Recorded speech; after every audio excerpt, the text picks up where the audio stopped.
to the ASEAN Center for Biodiversity.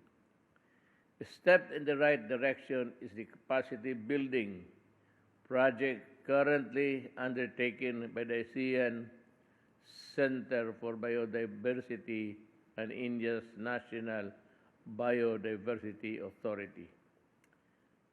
ASEAN and India also stand to benefit from closer cooperation in disaster management, green recovery, and smart cities.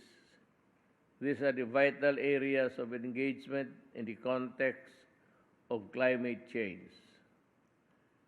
Your Majesty, Excellencies, we all recognize the importance of South China Sea in global maritime activities and trade.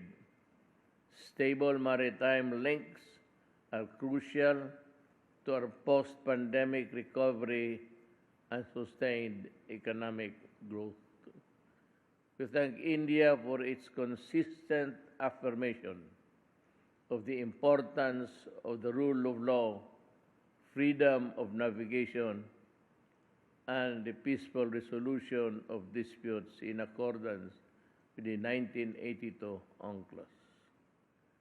We thank India as coordinator of the ASEAN-India dialogue relations and welcome Singapore as the next country coordinator.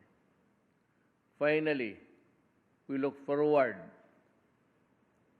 to 2022 as ASEAN-India Friendship Year and commit to continue strengthening our relations for mutual gain. Thank you, Mr. Chair. Thank you, Excellency.